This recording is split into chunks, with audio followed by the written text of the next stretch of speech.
Leero mu lesson week eno.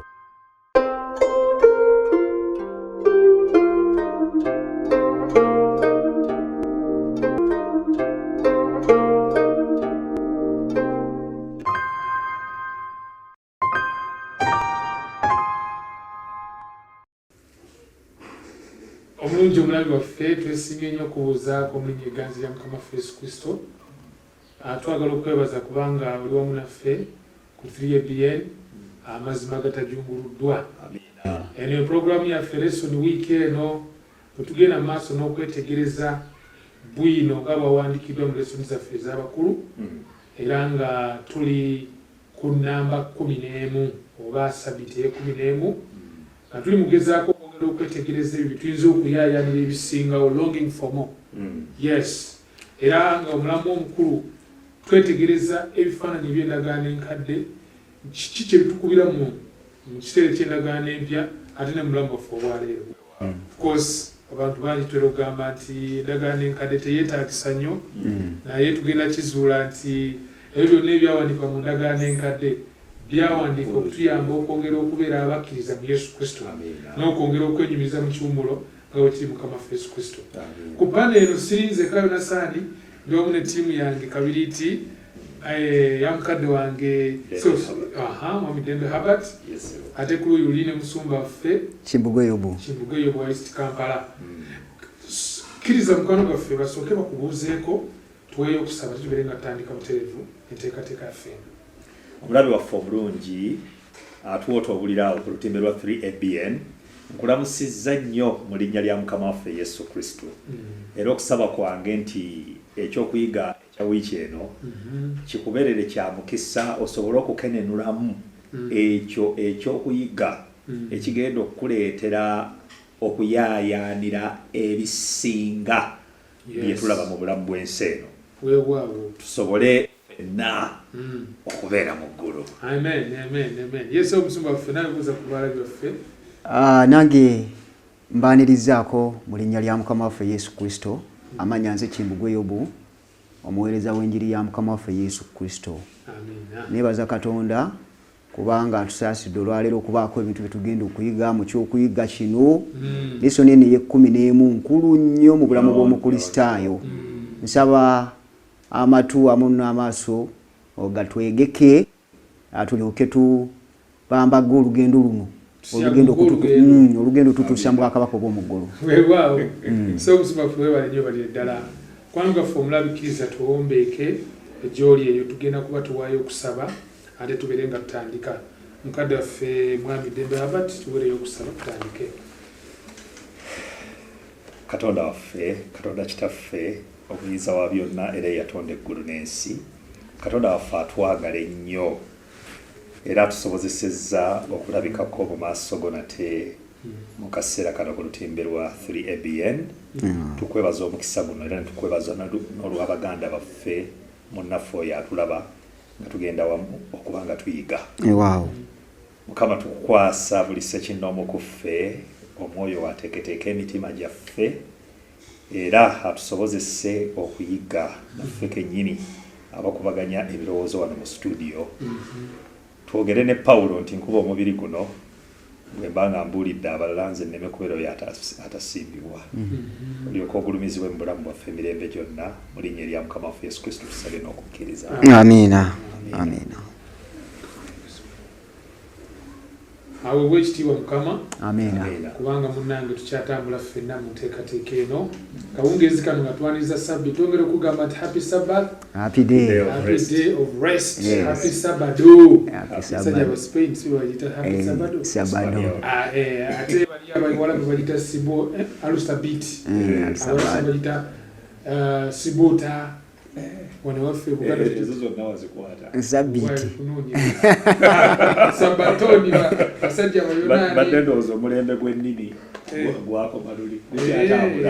Tambula. Abayonaani bagita sabatoni. Ate bo abasajja ab'Ebulani bagita Shabbat. So tuli mu Sabiti, tuli mu kwaniriza Sabiti, tuli mu kugezaako okwetegereza ebikusuke Mukama byatutegekedde olwaleero okujja mu kigambo kye Bayibuli. Amiina. Mundona mu mugulabi. Ewaawo. Longing for more. for more. okuyayanira ebisingawo. Amina. Yagadde nnyo omutwe gwa lesson lesson okutwaliramu kwota yonna. Resting in Christ. Omulira mu Kristo kyekutegeeza tubadde tutegeereza mu lesson eziwedde awo nga 2 lesson y'omwenda ey'ekumi nga tuli mutunuulira ekiwummulo kya sabbiiti. Otyo butya bwe kiyinza okukwanaganyizibwa n'ekiwummulo mu Kristo. Naye nga kyetukyazudde sofa ekiwummulo mu Kristo tekijjaawo kiwummulo kya sabbiiti. Okay. Ekyo kikulu. Era nga okuwummula ku sabbiiti kitundu ku kyongera okutuyamba okutegeera nti ddala twetaaga Kristo okututikulako emigugu gyaffe. Amina. Buli bwe tuyimiriramu olw'omusanvu kabonero akalaga nti kyo kiri nti Kristo yekka yayinza okutulokola so si bikolwa byaffe. Okay. Okiraba? Amina. So kati lesson ya 11 eri about agambye nti longing for more. Okuyayanira ebisingawo. Twagala kweyongera genda mu buziba. Twongera otegeera Kristo ono kuviira ddala mu ndagaano nkadde. Tuyayanira ebisingawo. Yesu nyinza omulaba mu lwazi luno olwavaamu amazzi. Okiraba? Nyinza okulaba Yesu nga battaakaliga mu ndagaano enkadde. We are longing for more. Okay. Sikulya jjine twesobya omuwula. Ukirabye? So twagala kubanga twongera okugaziya ekifaananyi ekyo. Bano gaffe twegatteko tutandika okufeffetta. Amina. Kyendabye naddala mu katundu akabadde kagulawo. That is ku sabbiiti. Sabbiiti ekawungeezi. Nti baatuwadde ekyokulabirako kya museum emu mu Amerika. Esebo. Sigenda gigendamu. Sigenda gigendamu. Naye kye nafunyeemu kye kino. Kinange wano ewaffe Uganda waliwo ebintu bingi byentunuulira naye nga obubonero bulina ebyomunda. For example bw'olaba ffe abali mu kulonda juzi okwali okw'amaanyi ennyo wano mu ggwanga lya Uganda nga tulonda ani bw'obanga walinga oyagala kulonda nuupu ng'otayo otiikinga ki? Ambulira manvuuli. Walinga oyagala kulonda ani? NRM otinga bus. Ate FDC kisumuluzo. Ate omulala ni DP nkumi. Obokiraba? Obubonero buno bwalina kye butegeeza munda. Okay. You get it? Katonda olulimi olwalukozesa kuva mu ndagaano nkadde. Nti gwe tolabira awo endiga nga bagisala n'olowooza nti bali ku mikolo bamala budde. There's something they are longing for. Kati mwenno mwabiiza okunsinga. Esebo. Era awo ndowooza tugenda otandikira akatundu ka Sande. Tulabe ebifaananyi ebyo ebyenjawulo eby'endagaano enkadde. Nekibitegeeza gye tulifa aboolwaliro. By the way Musumba ne mukadde wembala mugenda omuna mwagala kwogera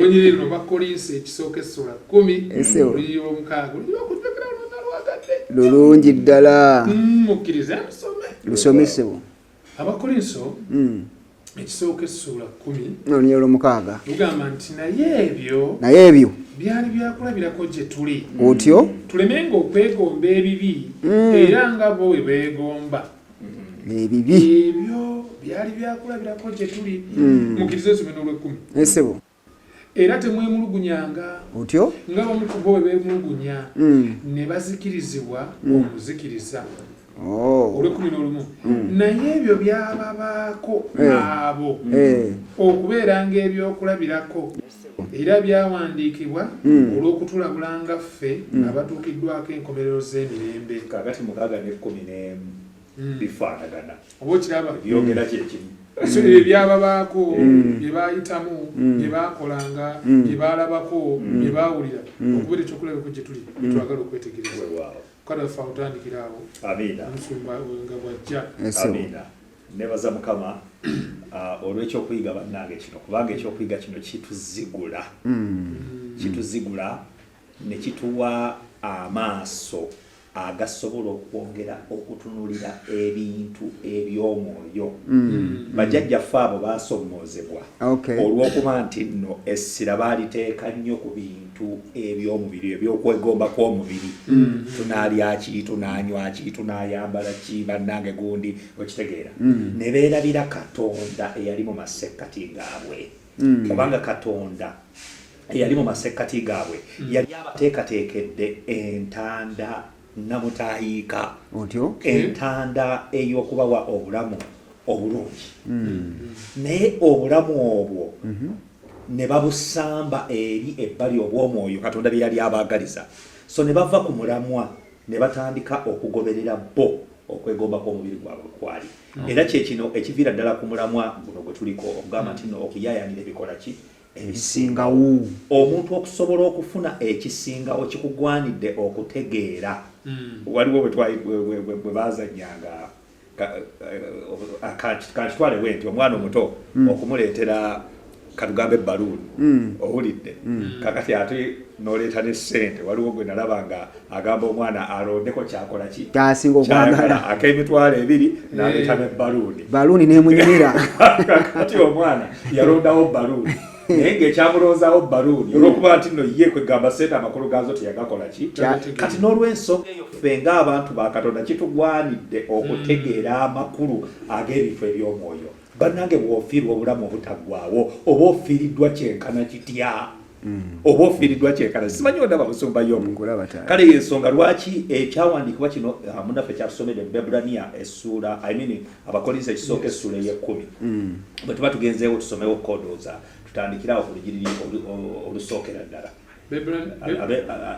Abakolinso ekisooka essuula ey'ekkumi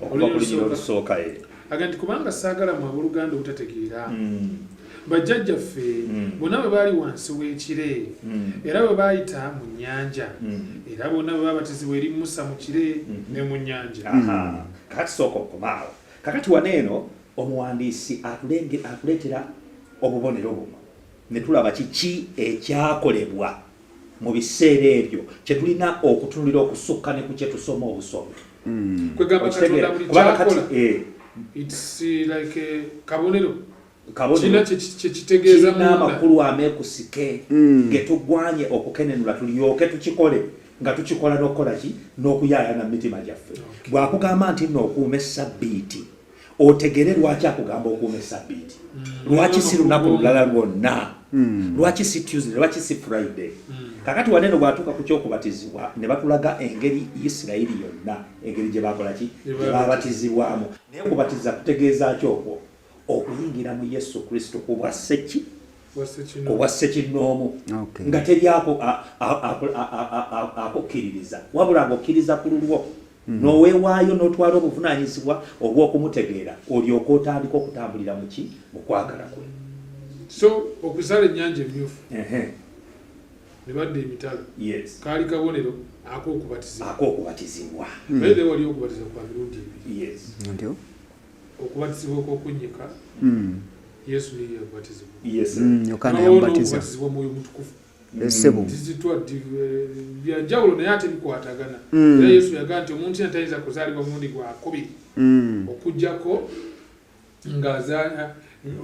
ng'azaalibwa amazzi n'omwoyo kituufu siwe kiri abaana ba Isirayiri baabatizibwa amazzi n'omwoyo bwe basala ennyanja emyufu ago si mazzi weewaawo then ekire empagi y'ekire essebo n'empagi y'omuliro kaali kabonero ka Mwoyo Mutukufu fire nga bwe abayigirizwa ku lunaku lwa Pentekoste ng'ennimi z'omuliro zibaliko ku mitwe so olaba nga ekifaananyi kino kuva mu ndagaano nkadde Katonda ali mugezaako okwogera okutuyamba kukitegeera banaye musumba waffe tonnaba neyanza nnyo neyanzeege amazzi olwazi emaanu byali bifaananyi ng'era omuwandiisi wa lesoni bw'atugambye nti ebintu bino byababaako bitubeerera ekyokuyiga ekintu ekifaananyi kyekintu kyofuna naye nga kiina kyekitegeeza oba kyolaba n'ojjukira olwazi luno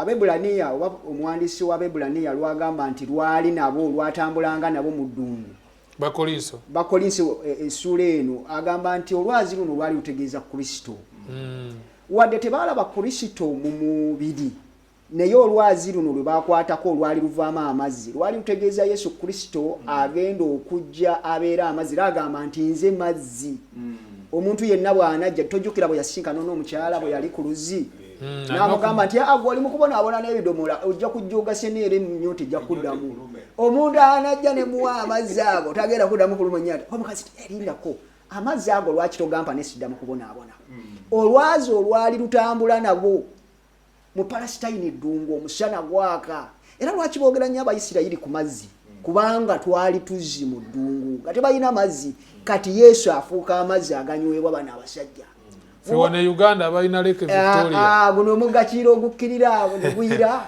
tetunabitegeera bulungi amazzi kwegamba boyogera amazzi tegakola makulu naye omuntu alakasidde era ne Dawudi agamba nti nno ennyonta nga yalumye omuntu obulungi n'anywa kutuzzi otunyogoga kitegeeza nti naye bwe yali ku buliga ng'ennyonta emuluma kubanga baali mu ddungu kati Yesu bwe lwali olwazi olwabawanga amazzi mu kyeyo ekyo kyonna nga kitegeeza nti naffe Abakristaayo bwe tujja eri Yesu Kristo mu bintu ebitulakasissa mu nsi muno katubonaabona tufuna amazzi agasobola okutuweweeza emmeeme ne tuwummula bulungi. Kristo yalimu amazzi amalamu. Wano nno waliwo ekisinga okwewuunyisa mu njigiriza eziriwo kaakano era ntera nnyo kyogerako abantu abeetikka ebidomola ne bagenda abasumba bawa amazzi babafera. Ekyo bakufera togendayo. Kristo teweetaaga agenda munoonya ku nsozi na wagenda mu kisinge munda agenda kwogera naawe omutima gwaguwe amazzi amalamu. Agati bwogera okusaba genda we. Waliwo ekyokuyiga ekirala kye yayogeddeko. Emmaanu gye baali emyaka 40. Kyali nga kyamagero buli lunaku olwakeeranga baafunanga emmere eno okuva mu ggulu.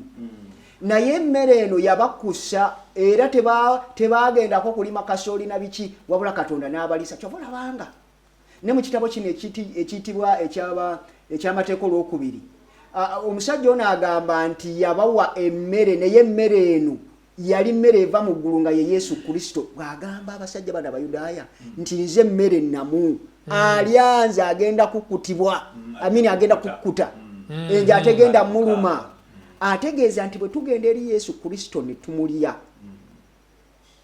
tuba tufunye emmere ey'obulamu naye abasajja bagamba nti naye omusajja ono Yesu naye ajooga ffe tuli abantu atuyita basezi n'alyoka abakakkalirako naga nti bwe mutalya mubiri gwange ne munywa omusaayi gwange temulina bulamu naye emmere gye yali abagamba eri etya era alambululawo okulowooza byali bifaananyi ebiraga ebigenda okubaawo tetugenda kukwata abamu bagamba nti wano bwe tuba tuli mu kusembera omubiri gwa Yesu Kristo gufuukira ddala kati akagaati kafuukira ddala omubiri era kafuukira ddala omusaayi awo abakubuuzaabuza Bayibuli egamba nti we tuli ekigambo kye kiwoomerera ng'omubisi gw'enjuki era omusajja ono Yeremiya agamba nti bwe yakiryako ne kibeera ng'omubisi gw'enjuki Yobu agamba nti ekigambo kye akyegomba okusinga n'emmere eya bulijjo ekigambo kye kyekiruwa ekigambo kye ye Bayibuli musumba eno twetaaga okugirya buli lunaku olukya ku ggulu tulyoke tuwoomerwe emmere eno bwe tuli emmere eno ye Yesu Kristo ekigambo kye kitukuza mu mwoyo kitukuza mu bintu by'ensi eno tubeera abalamu kituteekateeka olw'obwakabaka obugenda okujja bigambo by'embagala by'omwoyo bitegerebwa bwa mwoyo ddala kwega ebifaananyi tuli mbyetegereza mpola mpola ekifaananyi ekyo nkyagadde nnyo eky'omugaati n'amazzi n'olwazi naye ate katwogere ogaziya ekifaananyi waliyo ebifaananyi ebirala bingi yogera ku saddaaka ku ndiga watukuvu awo omusajja Musa Katonda amugambye nti bagambe banzimbire awatukuvu ndyoke ntuule mu bo otyo mulimu emikolo egigenda mu maaso waliwo awo amakulu ago onyambeko twogere ogagaziya nga bwetambula in fact mukadde wange mbadde manyi nakyogamba tuwummulemu ko oluvannyuma kakati n'awatukuvu wennyini wayogerako agamba nti newazimbirwe okusinziira kweyo patani gye yalaba mu ggulu gye yalaga Musa ku lusozi blueprint y'ensonga lwaki Musa ye yalina ekifaananyi ekituufu architecture plan ye yagirina era y'ensonga lwaki teri mulala yenna ayinza claiminga nti no yazimba ki ekifo kye kyawatukuvu so nga Katonda gwe basinza baali bamusinziza muki muwatukuvu awo n'okulega zino saddaaka zonna amakulu nti nno ekifaananyi kino nga bwe twatandise kirina amakulu agasingawo gekiraga amakulu ago gali sawa tukuvu wa Bebulaniya yese musumba sebo omukubiriza wano mu kifo ekitukuvu mwalimu ebintu era betugenda okulaba oba betuyinza okutunuulira nabyo nga byali bifaananyi betusanga mu mulokozi w'ensi eno mwalimu emigaati zalinga mukaaga emigaati gino yemmere efaananyizibwa ng'emmaanu eriibwa buli lunaku ekyo nga kitegeeza ekigambo kya Katonda kiteekeddwa okubeera ever fresh era jjukira emmaanu eno yagwanga era bagendanga kujjayo eri fresh nga kitegeeza nti lunaku luteekeddwa okulya emmere nga bwe twetaaga okuyiga ekigambo kya Katonda mwalimu ettabaaza ebikonde omusanvu nga eva ebeerawo ettabaaza eno ng'eyaka nga kitegeeza okubeerawo kwa Omwoyo Omutukuvu okubeerawo kwa Kristo ebintu bino bifaananyi naye ate waliwo ekintu ekisookerwako eno waliwo endiga kabona gyakwata natta omwonoonyi afunye akoze ekibi Yobu akoze ensobi tugenze Yobu yagenze nabba ssente naye n'awulira Omwoyo Omutukuvu ng'amulumiriza kati n'amala okuwulira Omwoyo Omutukuvu n'agenda n'afuna embuzi oba endiga n'agireeta ewa kabona n'amugamba nti omanyi nabbye biliyoni ya ssente nabbye emitwalo 10 ne mbadde nsaba kukola ki kusonyiibwa kabona ng'amugamba nti kati ddira ekibi ekyo kyonna kye wakoze okwate n'endiga nga bw'ogireese okwate ku mutwe gwayo alina ensonga lwaki agamba ku mutwe si ku kabina si ku lubuto awo waliwo nawo ekyokuyiga kubanga ebintu byonna bye tukola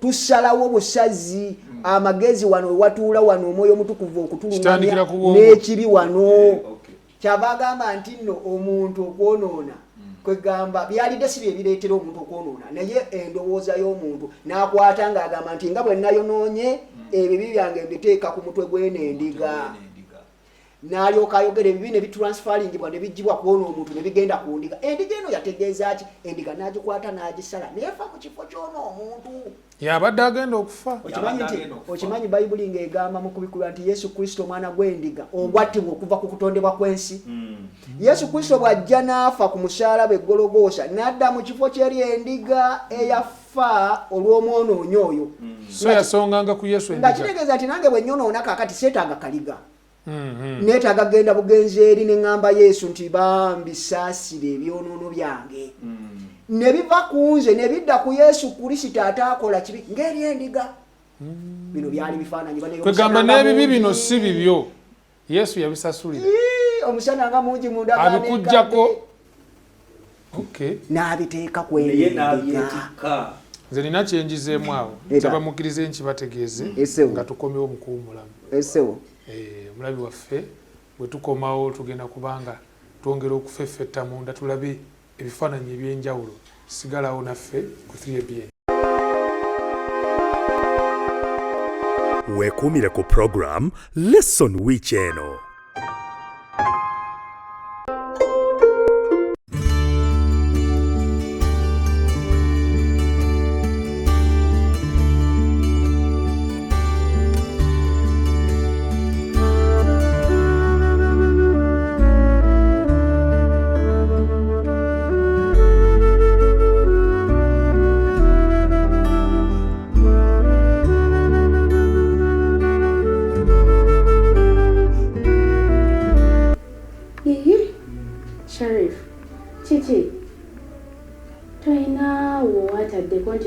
Channel okulaba okuva wenaze wano oli mu kunoonya ova wano dda wano olabika nga asobeddwa kiki noonya lesson ya week ku 3ABN.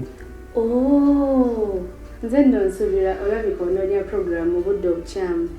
Program eyo ebeerayo oluvannyuma lw'okwaniriza sabbiiti ssaawa 2 ez'ekiro paka ku ssaawa 3 ku lunaku lwe tubeera nga tutandise tuyingidde sabbiiti era bwe tuba tulaba puroguramu eno etukubiriza okwejjukanya ebyo bye tuba tuyize ffe ng'abantu nga tusoma lesoni lunaku ku lunaku. Yiga lesoni yo buli lunaku okuyita mu wiiki osobole okutwegattako okubaganyamu ebirowoozo mu puroguramu Lesson Week eno. Omulungi mukwano tukulisaayo mu kuwumulamu ne tutwebaza kubanga okyatambula naffe. Atwongera okujjukiza nti Programs zino mwaba following okuva ku YouTube osobola okusubscribinga n'olyondo ofuna ebisingawo nga bizze ate osobola n'osharinga n'abalala bakamundi bakutegeera kubanga omulamwa guli nti tuwulise enjiri mu nsi yonna. Advent Media flying the gospel to the whole world. Mwabali ku Facebook tulina kituyita okulayikinga page yaffe era n'osigala ng'otwotabuliro. Tulina programs ku 3BN eziri loko ez'enjawulo okuli program Julira Mukama. Tulina program yayimba nange okuva ku ssaawa 3 paka ssaawa 4 buli Saturday akawungeezi. Ate tulina ne program yanya ebiro ekyagenda mu maaso tukusaba mukwano program ezo kuzisuba especially mu weekend yabo. Then ziba zigibwamu ne wakati. But we encourage you okubanga wetanira program ezo eziri loko ezaffe wano ez'omulimi olwaffe Oluganda. Amina. Weewaawo. So katugenda mu maaso lesson weekend nga tuli ku lesson ya 11 tunaatera okuzingako ekintu kino ekyokuwummula Mukama waffe Yesu Kristo. Bwe tukomye nga twetegereza ebifaananyi eby'enjawulo naddala mu watukuvu wa Mukama that's ogezi oyogera ku ndiga eyo ng'ettibwa. Bino ebyokubira biri byenfunye. Ekisooka endiga eno mu kuttibwa kabonera akanzijukiza nti empeera y'ekibi kwe kufa. Oli mutuufu. Oba oyagala oba toyagala kwoyonoona oba ogwana kufa. Kwe kufa kwegamba mu kusalanga endiga eno mu nsonyi okugezaako galukagalumi si kujungula naye kukigaziya nti endiga eno bwe yattibwanga kalinga kabonero akabajjukiza nti mune buli bwoyonoona oba ogenda kufa. In fact gw'obadde ogenda n'okufa naye endiga neefa mu kifo kyo. Kati jjukira nti empeera y'ekibi kola ki? Kufa. Bw'onaaba ogenda okuteeka sigala ku mwajjukira nti empeera y'ekibi kufa. Bw'onaabanga sigala ajja kunzita omanyi kimanyi bantu banye balina ebizungu empeera y'ekibi kufa. That's one. Two, kyendabye teri mwonoonyi yandifudde. Why would you die? Names nga waliwo ekkubo waliwo omutango ogwatuka kubanga obulamu buli mu ndiga eno mu Kristo ono. Lwaki ofa nga waliwo afudde mu kifo kyo? Fakiti onjukiriza Musumbula lugamba nti Kristo yaleka kufa ku lwa buli muntu. Buli Bibula Yesu lwabiro olw'omwenda. Buli everyone. Era Yesu yennyini yakyatula n'agamba Nikodemu nti Katonda teyatuma mwana we ku nsi kusalira nsi naye webale. Why would you die? Webale. Fana nyo wambira wanangi bingi biwoomerera ebiri mu watukuvu naye abatukuvu wali biwoomerera nnyo nga mu bisigwa njuki. Kati tugenda ku Tuesday onaku Wednesday wano waliwo ebifaananyi bibiri esebo ekyokulabirako ekyokuwummula kati twagala tunulira mu rest eno nga bwenyonyola Bebulaniya 4 esebo yo nga yo ina musana ki gwetusiigira oba gwetumulisiza enkaŋŋambe gwetumulisiza ku kiwummulo mu Kristo okuwummula. Bebulaniya 4 awo somukale Abebulaniya 4 kwegamba etulaga ekiwummulo kye tulina okuba nga tukola ki nga tuyingiramu nga tukyetwalira obwa ssekinnoomu era nga bwe twatandise nga twogera kiraga nti nno omuntu yenna bw'akkiriza Yesu Kristo bw'amutegeera n'amwesiga n'amwagala jjukira okumwagala kwe kukola ebiragiro bye era bw'agamba n'agoberera okukola ebiragiro bye omuntu oyo aba ayingidde ekiwummulo era ng'ekiwummulo ekyo Katonda yatuwa ekyokulabirako nti yatonda mu nnaku mmeka? 6. Olunaku olw'omusanvu n'akola ki? N'awummula. Era omuntu yenna bw'aba nga akkiriza Yesu Kristo okuyingira mu ye kiba kitegeeza nti ajja kuwummula mu Yesu Kristo nga bwe yakola ki? Nga bwe yawummula. So n'olw'ensonga eyo nkyagala nnyo nabadde nsomako nentalagako mu Desire of Ages 509 nendaba nti no the cure oba ekintu kyokka ekisobola okuba nga kituwonya nga kiwonya omuntu it is to reach men individually and must generate the heart kwegamba nti ekikolo kino ekiwonya buli muntu kirina okumusisinkana ku bwa ssekinnoomu ate omutima gw'omuntu oyo gubeere nga gukola ki nga gukyusibwa not by decisions of court kwegamba oba councils oba simanyi bazaddewo batudde wali bakusalirewo nti no onoosinza ddi oba onoosinza ani nedda kirina kubeera nga gwe okusinziira ku kyotegedde kubanga ffenna tufuna okubikkulirwaga mu bubu bwatubikkulira then n'olyoka okkiriza Yesu Kristo. Kati omala okukkiriza Yesu Kristo n'olyoka ofuna okusigibwa kwa Yesu Kristo, embala ya Yesu Kristo munda muki mu mutima gwo. Kati embala ya Yesu Kristo gebaza okusigibwa munda mu mutima gwo, awo omwoyo wa Katonda alyoka atandika okukola mu ggwe n'olyoka olaba ng'ebikolwa byo bitandise okwawukana n'ebiri ebyedda. Amakulu nti otandika okubeera nga buli kyokola okikola mu bwangu ate nga si kyakukaka mu mirembe, nga si kyakuwalirizibwa, noweesanga nga embala ya Yesu Kristo yeeraga munda mu ggwe. Eraga naye bonna abaamusembeza yabawa obuyinza okubanga bakola ki? Okufuuka abaana. Kitegeeza okusembeza Yesu Kristo kwe kusembeza omwoyo wa Katonda. Kati omwoyo wa Katonda n'abeera nga yafuga mu ffe, era bonna abakulembera omwoyo wa Katonda be baana baki? Be baana ba Katonda. Kale n'olw'ensonga eno tulyoka tusisinkana okuwummula ekiwummulo ekyo kyetuyigiramu Ebulani ensuula y'emmeka. Okugamba waliwo awo Samu bankite ntya bwino bwensaba kukkirize mu byokulambula omulamwa eramwa ki egy'enjawulo egyetobese mu passage zino kubanga context oba kyetwandiise omulamwa gutandikira mu ssula ya 3 bajja bakulaga olugendo luno olw'abaana ba Isirayiri batuzaayo ate kati batuzizaayira mu ndagaano enkadde Ebulani ono kubanga eno ebbaluwa eyolekera Bayudaaya abazzaayo nti what's the problem?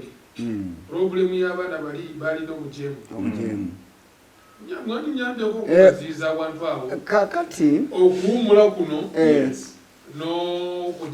n'obujeemu bijja bitya nga tebasobola kuwummula. Era bw'osisinkana abantu abatakkiriza mu Katonda babeera baliko ekintu ekiyitibwa okubonaabona, si mu mubiri mwokka naye n'obwongo tebawummula.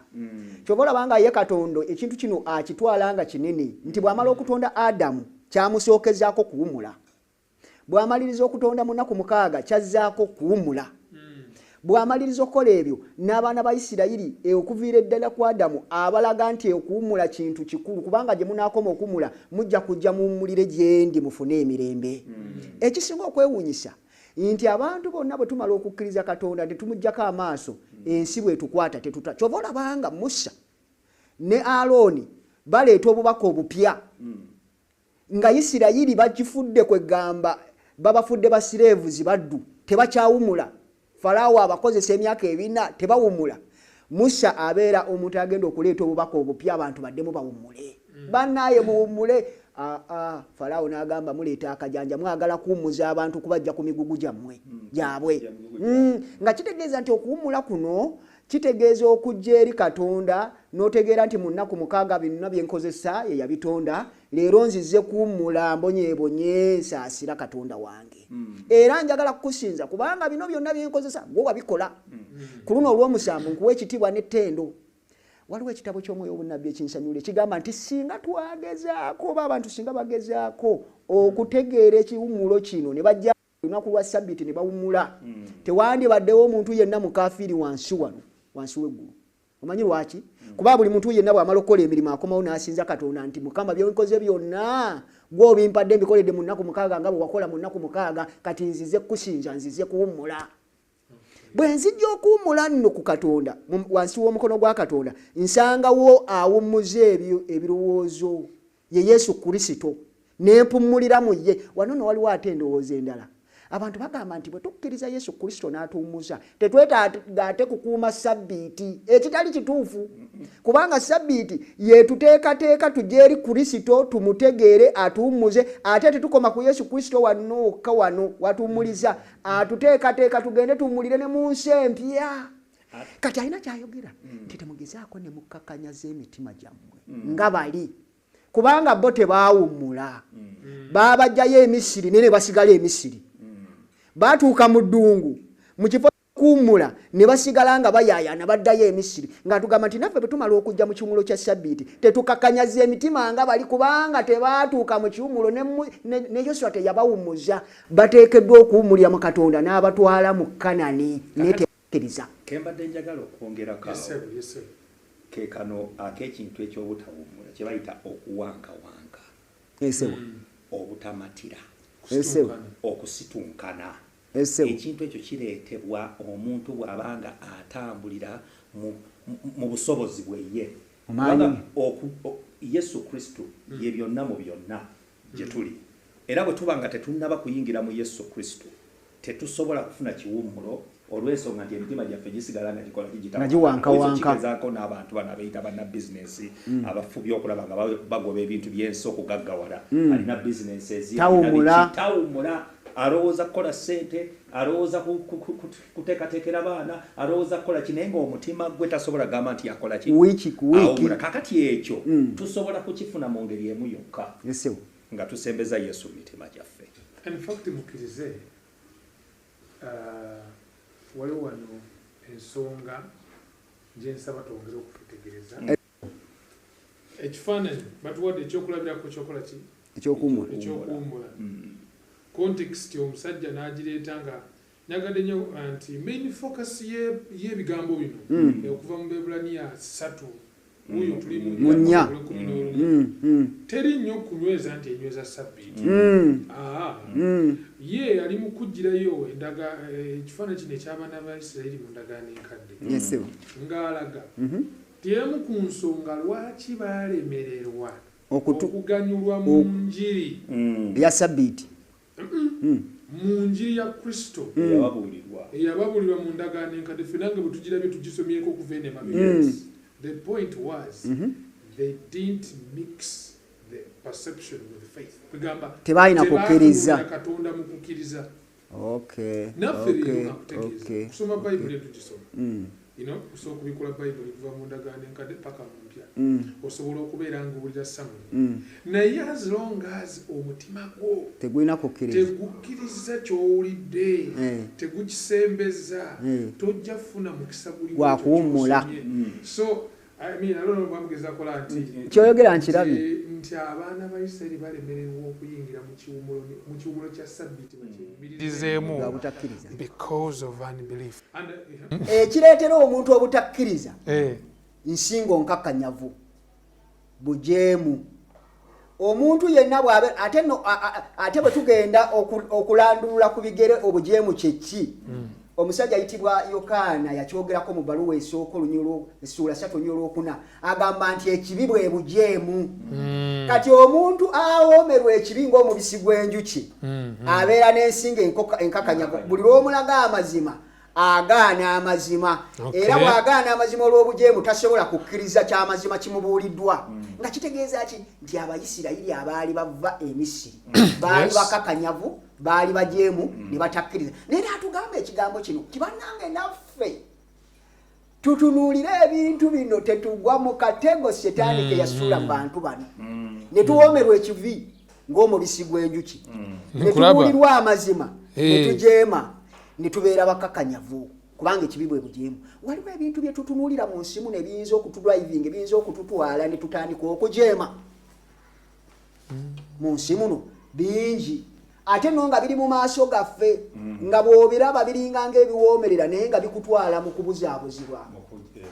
Nze ndaba TV nyingi ziriko puroguramu naye puroguramu ezizimba abantu okutegeera Katonda ziyinza okuba nga ntono nga kuliko ebintu bw'oba otunuulidde. Nze neewonya abantu otunuulira omusajja oba omukyala n'omwami nga bali ku TV n'abaana baabwe. Nze waliwo nali mu maka agamu maama n'atuula ne taata n'atuula nga balina puroguramu gye balaba.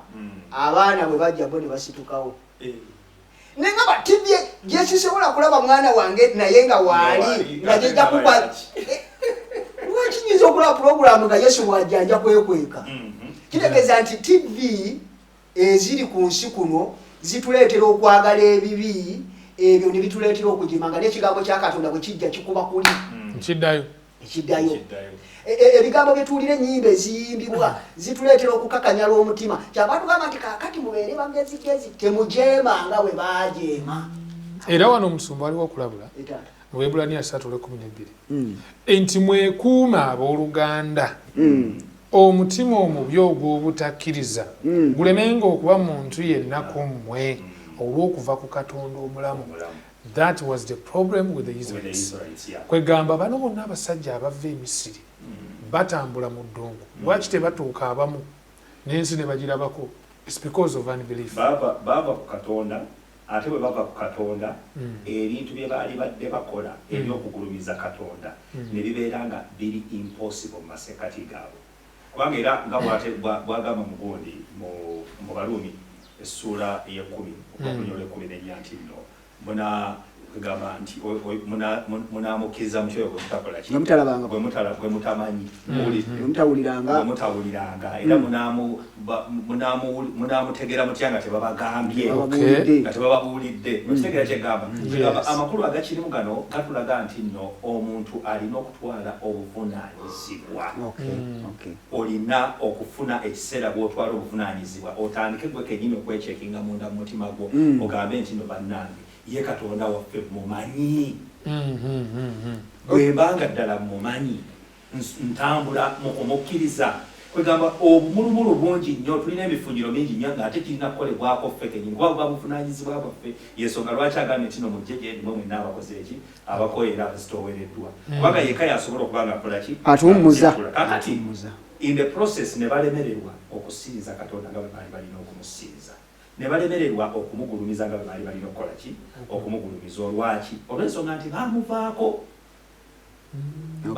era nga bwogambye era nga batugamba wali eri mu byomirembe ekyokubira essula ye15 wagamba nti no bwe tunaamuvaako naye anaakola ki anaatulekanga naye bwe tunaakola ki bwe tunaamusembezanga era Mukama Katonda naye ajja kubanga ajja gye tuli asobole okubeera nga akola ki ng'atulaga okwagala kwe okungi ennyo kubanga buli muntu mu nsi muno yamuteekateekera birungi.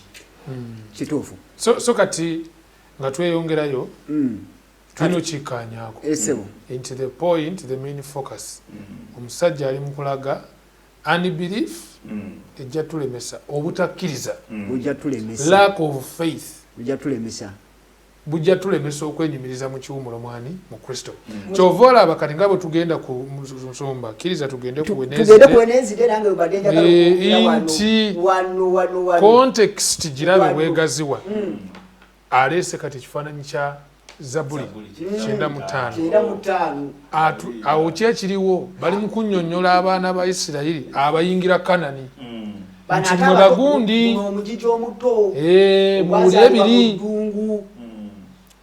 abagamba nti kakati bajjajjammwe kyabagaana okuyingira mu kiwumulo kyali ki bwali bujeemu butakkiriza tebakkiriza ne bajeema kakati leero nammwe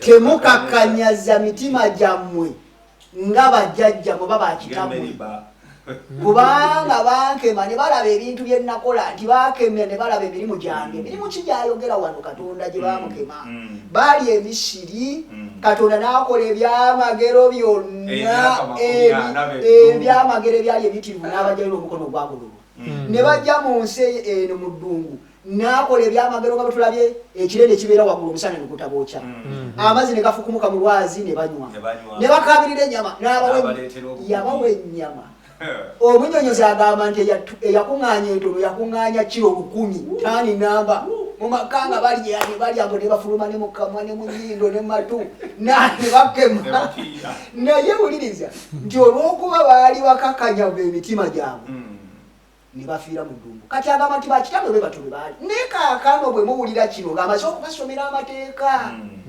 ekyamateeka olwokubiri n'essula ey'okutaano n'abaga nti leero bwe muwulira ekigambo ki temukakkanyaza mitima gyammwe naye wano ate Bebbulaniya akagambo leero ako nsaba omuntu bwe bw'awulira ekigambo leero olwaleero ategeera ki mukwano gwange waliwo akantu akanyumirira mu lesoni mabega titwayigako nti Katonda ayina baana Katonda talina bazzukulu omanyi Katonda kyategeeza Katonda asinga nnyo okwagala ekintu ekyaleero okusinga ebyemabega era Pawulo atugamba bw'ati nti nze kyenkola kwerabira byamabega nenfokasinga maaso Yesu agamba nti bwe tuba tusaba emmere tetusaba yankya tetusaba yaggulu tusa eyaleero nga kitegeeza nti one day at a time olwaleero bw'owulira ebigambo bino tokakkanyaza mutima gwo nga bajjajjaffe kakati nga kitegeeza nti olwaleero lwe lunaku lwe nnina lukka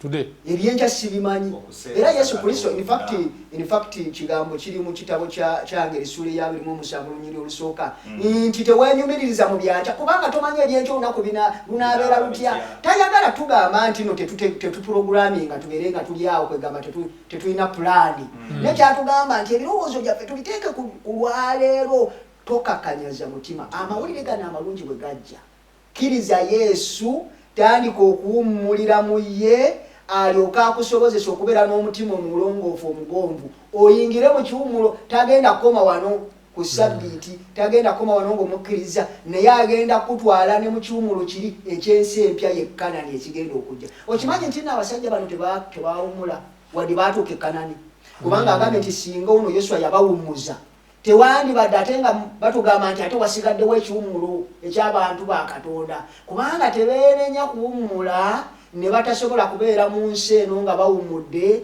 basigala basinza ebifaananyi basigala basinza sitaani ne batawummula ne babeera mu kubonaabona era ne babatwala mu mawanga. Kati naffe atugamba nti bannaayo abakristaayo leero bino ebyabatuukako abasajja ab'ebulani era nze neewuunya abantu abatagala ndagaano kati ng'erimu omusana bannange.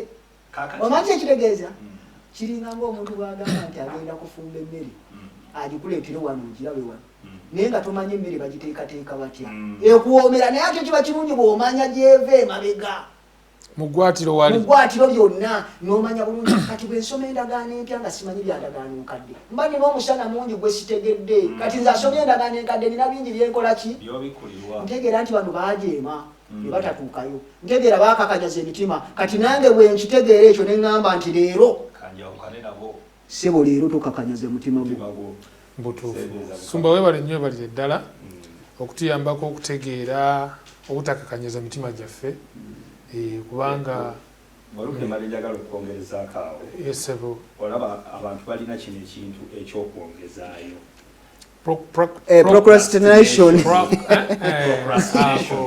Gamba nayagala kale olwokuba nti nakasente kange we kali waneeno bannange nze kakati ka business kasooke maleyo business yange oba kasooke mala okusuubula ebintu byange mbireete mbitunde ndowooza nja kutandikirawo okukola ki okukola nga Katonda bw'ayagala okukuuma sabbiiti. Ekitegeera kyekugamba babeerayo n'okwongezaayo naye nga neyeerabira nti nno wano wookakanyalidde abasoose omwoyo omutukuvu wakugambira ekino ekintu kyokola kikyamu bw'owaali badde okyusiza gy'oko mugamba nti oyongereyo n'omulabe gy'akoma okuba ng'akola ki ng'akuvujjirira okulaba nti nno tosemberera ddala ku ddeere eri Katonda kubanga amaanyi getulwanyiza amaanyi ga mwoyo okiraba kyeggamba.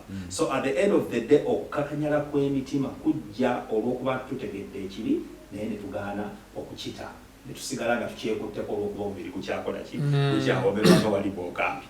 Kale n'olw'ensonga eyo bw'obanga owulidde kati leero tandikirawo wano ogambe nti owange awanyiwe waki nze nziruse nzize eri Katonda kubanga kyakufana kuwona. Mukama twagala omwebaza kubanga ekyamazima kiri nti okuyita mu bifaananyi bino ayongera otulaga obuvunaanyizibwa bwaffe bwe tulina okutuukiriza okusobola okwenyumiriza mu bisuubizo bye. Atuwadde sabbiiti okutujjukiza obutonzi naye ng'engeri yokka ey'okugyenyumirizaamu tulina okumukkiriza. Nze omu kubakkiriza nti osobola okubeera ng'ogenda ku kkanisa ku lunaku lw'omusanvu naye ng'ekyamazima emikisa egirimu si gigyo kubanga omutima gwo si mwesigwa eri Katonda. Bayita ba nominal Adventists. Kwegamba yakiraze wano n'atulaga nti their failure si kuba nti bawumulanga ku sabbiiti. Bawumulanga era bakubanga n'amayinja abantu abatagenze naye point enkulu eri nti emitima gyabwe gyali giganye okusembeza Katonda ow'okukkiriza. Kivola olaba nti apiirwa eri bano emijiji egizeeko bagundi nga bwe muwulidde ekigambo temukakanyala. Twala tumuzike ne Thursday nga twetegereza okuwummula conquering a heavenly city. Awo nno waliwo ensonga nga 3 bakadde bange zensaba muleme kulekayo ensonga nga 3 kubanga nange oli atera okukayana manyi tutera okukayana ffeeyo Paulo tiyakayana kyoyagala okwogera nti Paulo buli lwa sabbiiti n'akayaniranga abasajja bakayana n'agamba nti bino ebigambo byogera ku kiwummulo Yesu tebyogera ku lunaku lwa musanvu ng'ekiwummulo onfuna ekirala bino ebyekiwummulo by'Abayudaaya nduuza mubiraba bannaŋŋamba omulala n'agamba nti ebyo ebyekigambo forever nino by the theologian omugwe nalaba agamba nti ekyo kigambo olamu ekyolebulaniya forever tekitegeeza nti bikyagenda mu maaso byakoma and of course ekyo kigambo waliwo kikozesa ebintu nga byakoma kati nga bw'otwala ekyokulabirako linagamba nti omuddu yalinanga okukola forever akyakola nesaawa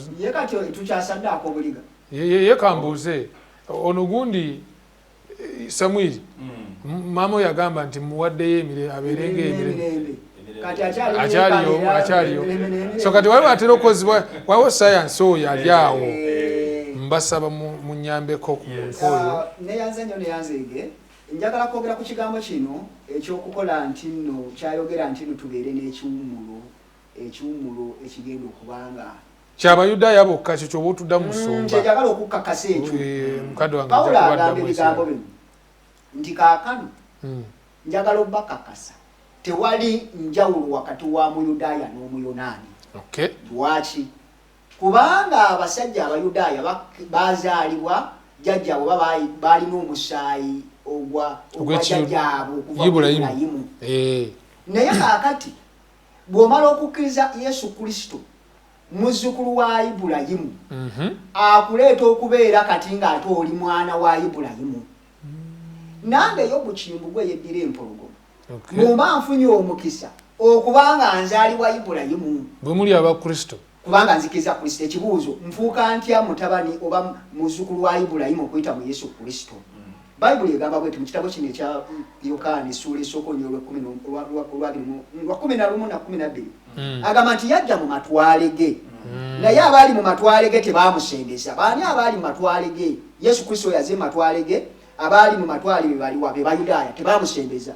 Nti naye buli eyamusikiriza eyamusembeza ye Yobu, ye Matovu, ye Dembe, ye muntu okuva mu mawanga ag'enjawulo, oba Munnawanda, oba Mulundi, oba Musonga, oba Munyolo, oba Muyudaaya, oba Muyonaani, oba Mukakwa, oba Musebeyi, buli eyamusembeza yamuwa obuyinza okufuuka omwana wa Katonda kubanga akkiriza erinnya lye. Era n'ayogera ebigambo bino mu kitabo kye kimu n'essuula eno esooka mu Yokaana essuula esooka 29 nti Yokaana bwe yalaba omulokozi ono oba Yesu Kristo n'abagamba nti laba wuuyo bulijjo bwe mbagambako omwana gw'endiga obwa Katonda omugjawo ebibi by'ensi. so sabbiiti okugamba kyenjagala kutegeera bulungi tufunze kuba akadde kaggwe musomo nti sabbiiti okugamba nti erisigaddeyo ekiwummulo eri abantu ba Katonda tayogera n'Abayudaaya bokka ayogera n'omuntu akkiriza Yesu Kristo. In fact okubanga tukkiriza Kristo tuweereddwa omukisa ku kiwummulo kino. Yes.